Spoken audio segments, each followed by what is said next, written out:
بسم الله الرحمن الرحيم. الحمد لله رب العالمين حمد الشاكرين، الصلاة والسلام على سيد الأنبياء والمرسلين سيدنا ونبينا وشفيعنا ومولانا محمد وعلى آله وأصحابه الطيبين الطاهرين. قدرمن اوریدونکو د ژوند د لارې د خپرونې مینوالو، السلام علیکم ورحمة الله وبرکاته. ستاسو روغتیا او خوشحالي د پاک رب نه غواړم، په دې هیله چې د صحت او عافیت جامې په تن ولرئ او خوشحالي مو په برخه وي. دا دی زه محمد یاسین فهیم د ژوند د لارې د خپرونې په وړاندې کولو کې ستاسو په خدمت کې یم. زموږ د نننۍ خپرونې موضوع بیا هم د محمد رسول الله صلی الله علیه وسلم مبارک سیرت. د ابن هشام سیرت لیکي کله چې قریشو ولیدل چې د رسول الله صلی الله علیه وسلم ملګري په حبشه کې په امن او په ډاډ او په خوشحالي سره ژوند تیروي، او دلته په مکې مکرمه کې حمزه او عمر هم دواړه په اسلام مشرف شوي دي، او په عربي قبیلو کې ورځ تر بله د اسلام رڼا مخ په خپرېدو ده. دوی راغونډ شول او په دې خبره سلاح شول چې د بنو هاشم او بنو مطلب په ضد یو تړون لاسلیک کړي، او د نوموړي تړون عمده ټکي دا ول چې نه به دوی سره نکاحګانې کوو او نه به ورسره راکړه ورکړه کوو، نه به د دوی نه موږ څه اخلو او نه به په دوی باندې څه خرڅوو، نه به د دوی نه موږ ښځې کوو او نه به دوی ته کومه ښه نکاح باندې ورکوو. تړون د منصور بن عکرمه بن عبدالدار بن قسی په لاس ولیکل شو. وروسته د کعبې په منځ کې راوځړول شو. له دې وروسته بنو هاشم او بنو مطلب د ابو طالب سره یو ځای میشته شو.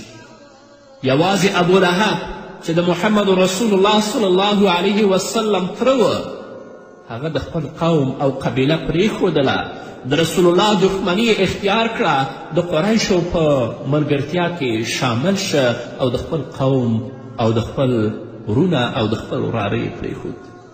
رسول الله صلی الله علیه وسلم د دې څخه په استفاده خپل قوم ته د دعوت لړۍ پیل کړه.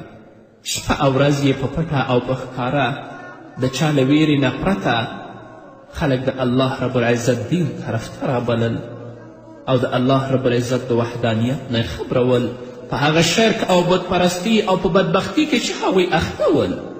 رسول الله صلی الله علیه وسلم د هغو نه د دوی معنی ګرځېده. بنو هاشم د محاصرې څخه ډیر په تکلیف شول، تر دې چې د ونو پاڼې یې خوړلې، ماشومانو به یې له ولږې جړل، حتی چې آوازونه به د هغو ډیر په لرې لرې ځایونو کې اورېدل کېدل. قریشو به تاجرانو ته او سوداګرو ته اجازه نه ورکوله چې هلته ورشي او په هغو باندې څه خرڅ کړي، او څو چنده قیمته به یې پرې د ضرورت شیان پلورل او په هغو به یې خرڅول. هغوی به د اخیستلو توان نه درلود. رسول الله صلی الله علیه وسلم سره د خپل قوم 3 کاله په داسې سختې محاصره کې راګیر پاتې شو چې هغوی ته هیڅ شی نه ورسېدل. یوازې د ځینې خپلوانو لخوا به په پټه لږ لږ شیان هغوی ته استول کېدل. بنو هاشم په پوره صبر او استقامت سره دا ټول هر څه زغمل، او رسول الله صلی الله علیه وسلم د دې ټولو سره سره د دې ټولو کړاوونو سره سره خپل دعوت د شپې او ورځې په پټه او ښکاره شروع کړی او دې ته دوام ورکو.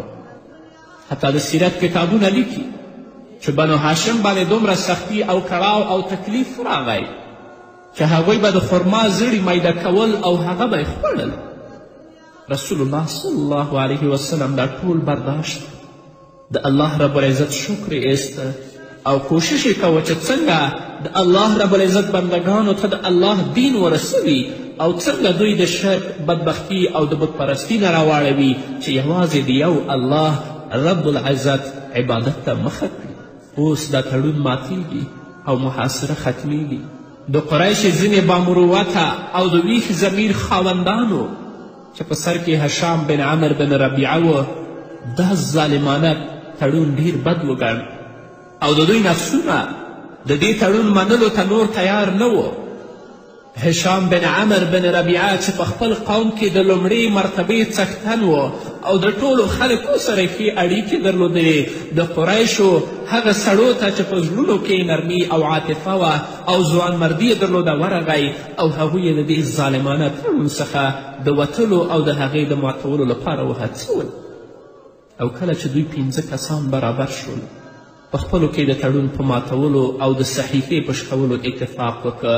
یعنې هغه کاغذ چې په هغې کې موږ د تړون عمده ټکي لیکلي دي هغه به شلوو او ماتوو به او حال دا چې د دې نه مخکې الله رب العزت په هغه کاغذ باندې یو چینجی مسلط کړی و چې د هغه ټول ټکي یې خوړلي و، صرف د الله نوم پاتې و په هغه کې. سبا چې قریش په خپله غونډو کې ناست ول د رسول الله صلی الله علیه وسلم د ترور زوی ورغی او هغو ته یې وویل ای د مکې خلکو، آیا دا مناسبه او جایزه ده چې موږ خواړه خورو او کالي اغوندو او د هاشم اولاده د ولږې نه مري، نه ورباندې څوک څه خرڅوي او نه ترې څوک څه رانیسي؟ قسم په خدای تر هغه به په آرام کښېننم تر څو چې دا ظالمانه تړون او صحیفه نه وي شلېدلې. ابي جهل علیه لعنه مداخله وکړه خو د هغه مداخلې څه فایده ونه کړه او چا د هغه خبرو ته غوږ کښېنښود. په قریشو کې یو کس راپورته شه چې تړون وشلوي، ګوري چې د تړون پاڼه ټوله وینو خوړلې ده او د الله د نوم نه پرته نور په هغه کې هیڅ نه دي پاتې. نبی کریم صلی الله علیه وسلم مخکې د دې په اړه ابو طالب ته همداسې ویلي. پاڼه وشلول شوه او تړون د تل لپاره مات او باطل شو. رسول الله صلی الله علیه وسلم سره د خپلو قومیانو یا هغه کسانو چې په رسول الله ایمان راوړی و د ابو طالب د درې نه راووتل، محاصره ختمه شو. خو په یو کال کې د رسول الله صلی الله علیه وسلم تره او خدیجة الکبرا دواړه وفات کیږي. دا د غمونو او د مصیبتونو لړۍ ده چې په محمد رسول الله صلی الله علیه وسلم باندې شروع کیږي. خو الله رب العزت محمد رسول الله صلی الله علیه وسلم ته صبر و استقامت ورکوي. بیا هم د دعوت او د بلنې کار کله هم نه پرېږدي. د اوس د قبیلې مشر او نامتو شاعر طفیل بن عمرو دوسي مکې معظمې ته راغی.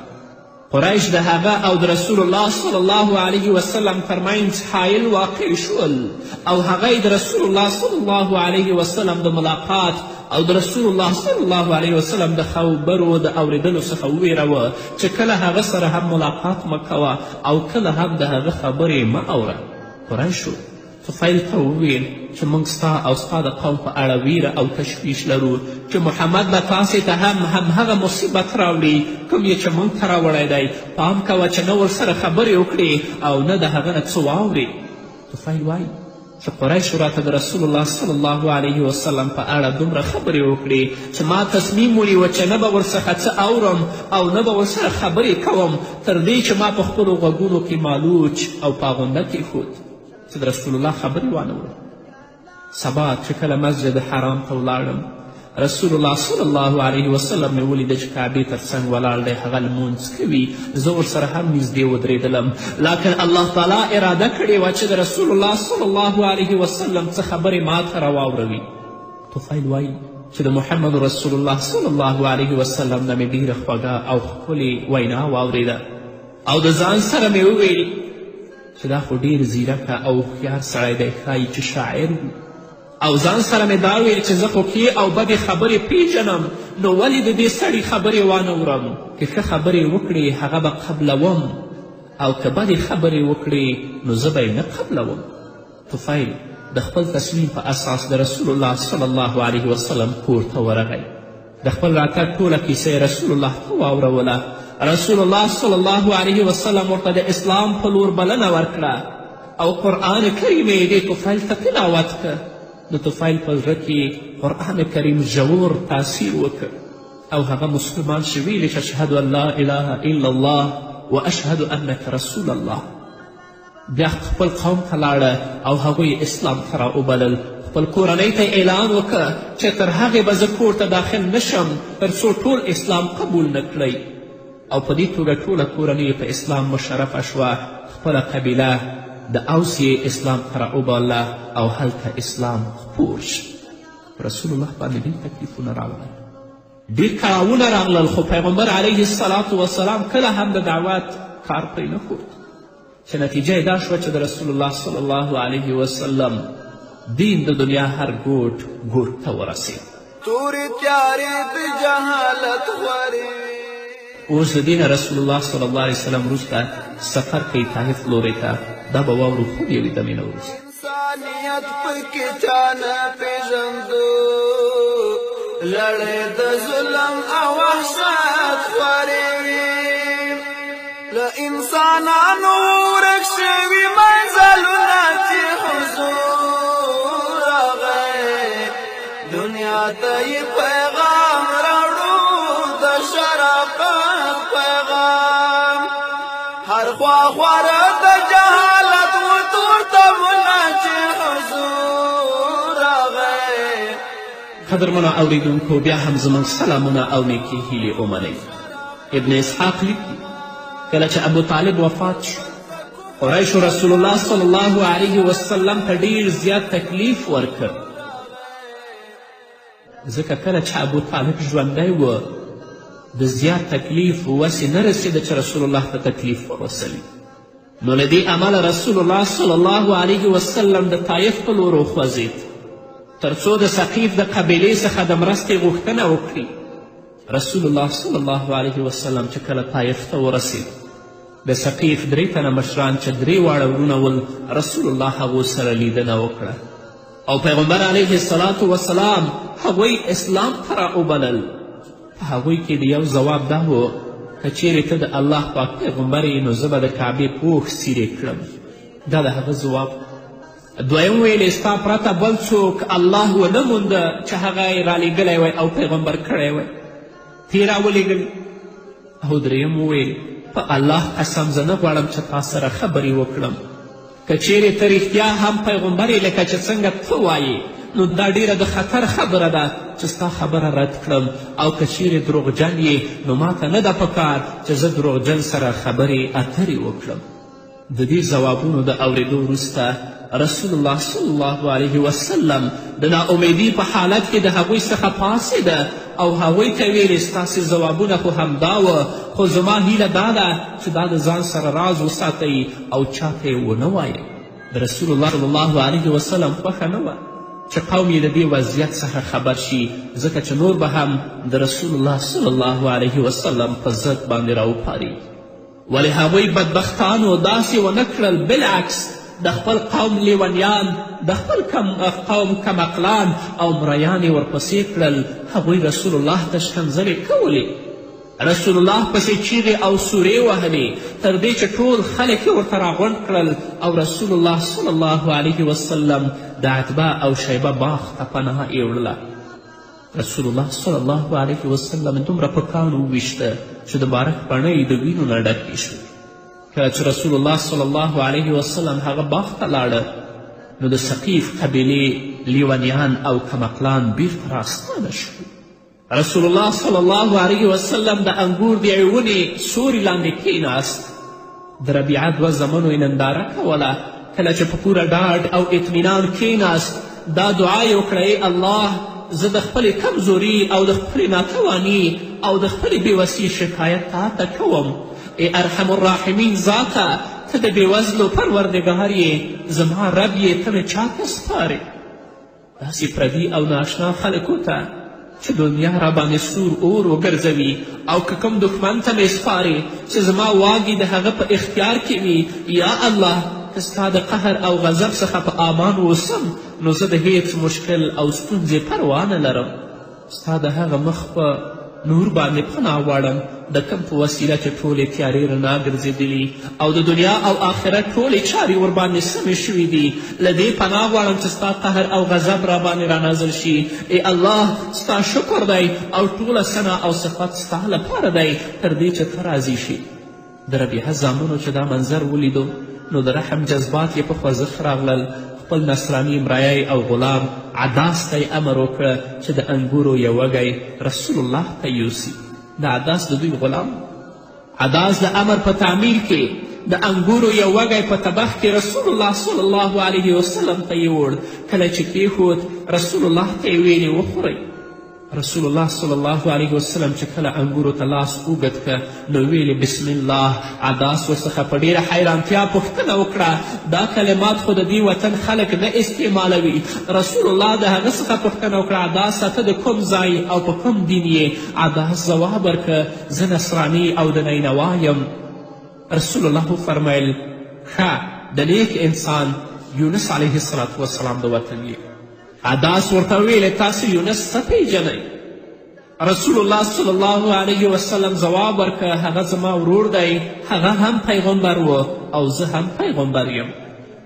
د دې په اورېدو سره عداس د رسول الله صلی الله علیه وسلم په پښو کې پریوت او د هغه مبارک سر، لاسونه او پښې یې ښکل کړل. کله چې رسول الله صلی الله علیه وسلم د ثقیف د خلکو څخه ناامیده شه د شپې مهال نخلې ته ورسید. رسول الله صلی الله علیه وسلم د شپې لمانځه لپاره ودرېد. د پیریانو یوه اووه کسیزه ډله چې د نصیبند د سیمې اوسیدونکي ول، نصیبند د عراق شمال لوري ته پرته سیمه ده، هغوی راغلل او د رسول الله صلی الله علیه وسلم تلاوت ته یې غوږ کیښود. کله چې د لمانځه څخه رسول الله فارغ شه دا ډله خپل قوم ته د ویرونکو په توګه ستانه شول او هغوی ته ویلې چې موږ عجیب قرآن واورید. هغوی هم د الله رب العزت د عذاب څخه وویرول. رسول الله صلی الله علیه وسلم په داسې حال کې بیرته مکې ته راستون شو چې ټول قوم یې پرته د یو څو بېوزله مسلمانانو کلک مخالفته ملا تړلې وه. رسول الله صلی الله علیه وسلم د حج او عمرې په موسمونو کې مختلفو عربي قبیلو ته د دعوت رسونې کار پیل که. هغوی یې د الله تعالی لورې ته وبلل او دا یې ورته ویل چې زه د الله تعالی له لورې رالیږل شوی استازی او پیغمبر یم. پر ما ایمان راوړئ او زما څخه دفاع وکړئ تر څو زه د الله تعالی له لورې رالیږل شوي هدایات او لارښوونې تاسې ته بیان کړم. الله رب العزت د خپل دین د غلبې او د خپل پیغمبر د پیاوړتیا اراده کړې وه. یو ځل رسول الله صلی الله علیه وسلم د خپل مبارک عادت سره سم د حج په موسم کې د یوې عربي قبیلې د ځینې وګړو سره لیدنه وکړه. رسول الله ورڅخه پوښتنه وکړه تاسې څوک یاست؟ هغوی ځواب ورکړه چې موږ د خزرج د قبیلې پورې اړوند یوه ډله یو. رسول الله صلی الله علیه وسلم ورڅخه بیا وپوښتل هغه چې د یهودیانو ملاتړې ده؟ هغوی ځواب ورکړه هو. بیا ورته رسول الله صلی الله علیه وسلم ویل تاسو لږ کښېنئ چې زه در سره څو خبرې وکړم. هغوی کښېناستل. رسول الله صلی الله علیه وسلم د الله لورې ته راوبلل او ورته اسلام بیان که او بیا یې د قرآن مجید تلاوت پیل که. د ابن هشام سیرت لیکي چې د هغوی د اسلام د منلو د لاملونو څخه یو لامل دا و چې دوی سره په مدینه کې یهودان اوسېدل او هغوی اهل علم او اهل کتاب ول او دوی مشرکان او بت پرستان ول. یعنې د خزرج بت پرسته ول، مشرک ول. نو کله به چې د دوی ترمنځ وخت تر بله ستونزې پیدا کېدې نو یهودو به دوی داسې تهدیدول ژر ده چې یو نبي راتلونکی دی، وخت یې رانږدې شوی دی، موږ به د هغه پیروي کوو او د هغه په ملګرتیا به تاسې د عاق او ارم په څیر وژنو. دا به یهودانو دوی ته وویل. کله چې رسول الله صلی الله علیه وسلم د هغوی سره تفصیلي خبرې وکړې او د الله تعالی لورې ته یې راوبلل دوی یو بل ته ویل ای خلکو په الله قسم چې دا خو هماغه نبي دی د کوم څخه چې موږ یهودیانو ویرولو، دا خو هماغه نبي دی. پام کوئ چې هغه یهودیان در څخه د دې په پیروي او منلو کې وړاندې نشي بلکې د یهودانو نه مخکې په دې باندې تاسو ایمان راوړئ او د دې پیروي وکړئ. نو همدا وه چې هغوی د رسول الله صلی الله علیه وسلم بلنه ومنله او ویل چې موږ خپل شاته داسې قوم پریښی دی چې په خپل منځي دښمني او کینې کې نوم لري. د اوس او خزرج ترمنځ ډېرې جګړې ډېره لویه دښمني وه. کیدای شي چې الله پاک ستاسې په برکت دوی یو ځای کړي. موږ ور روان یو او ستاسې ټوله خبره به ورته ورسوو او دې لارې ته به یې راوبلو. که چیرې هغوی ستاسې په سبب یو موټی شول نو بیا به له تا څخه بل ځواکمن او عزتمند څوک نه وي او همداسې هم شو. قدرمنو اوریدونکو د رسول الله صلی الله علیه وسلم ټوله هڅه دا وه چې د الله دین د الله بندګانو ته څنګه ورسوي. څومره تکلیف او څومره کړاوونه او مصیبتونه چې په محمد رسول الله صلی الله علیه وسلم باندې راغلل، هغه کله هم د دعوت لاره پرې نه ښودله، بلکې هغه په دې باندې حریص و چې د الله دین د الله بندګانو ته څنګه ورسوم. ټول تکلیفونه، ټول کړاوونه او ټول مصیبتونه رسول الله زغمل، خو د دعوت لاره یې کله هم نه پرېښودله. همدارنګه رسول الله صلی الله علیه وسلم د حج په موسمونو کې به خلکو سره کتل او هغوی به اسلام ته رابلل، چې په دې ترڅ کې د مدینې منورې انصارو سره هم وکتل او هغو سره بیعت واخیسته چې هغه ته بیعت عقبه ویل کېږي، چې زموږ د سیرت کتابونو هغه په تفصیل سره څیړلی دی. بیا د دې نه وروسته په محمد رسول الله صلی الله علیه وسلم باندې ژوند په مکې مکرمه کې تنګ شه. ځینې صحابه و کرامو مخکې هجرت کړی و، نو پیغمبر علیه السلام هم مامور په دې باندې شو چې ته هجرت وکړه مدینې منورې ته. نو د هجرت مسائل به هم په څو خپرونو کې په تفصیل سره واورو. بل شول د کفر په تیارو کې مشالونه چې حضور راغی دنیا ته. نو قدرمنو اورېدونکو دا وه زموږ نننۍ خپرونه چې ستاسو درانه حضور ته وړاندې شوه. تر بلې خپرونې پورې چې زه بیا هم ستاسو درانه حضور ته راځم، تاسو ټول په سپارم پاتې ژوند مو نیکمرغه، ښاد، بریالي او کامیابه اوسئ. بیت الله نو بتخانه و حرم ډېرو خدایانو ته سجدې کېدلې، په ناقصه بدر پیړیو و جنګونه چې حضور راغی دنیا ته یې پیغام راوړو د شرافت پیغام. بل شول د کفر په تیارو کې مشالونه چې حضور راغی دنیا ته یې پیغام راوړو د شرافت پیغام. حضور چې راغی انسانیت راغی، تربینې ختم شوې الفت راغی، کرکې نفرت له ملکه کډه وکړه، فضای مینا محبت راغی، ټولو یو بل ته د ورورۍ ورکړه لاسونه چې حضور راغی دنیا ته یې پیغام راوړو د شرافت پیغام. هر خوا خواره د جهالت و تورتمونه چې حضور راغی دنیا ته یې پیغام راوړو د شرافت پیغام. بل شول د کفر په تیارو کې مشالونه چې حضور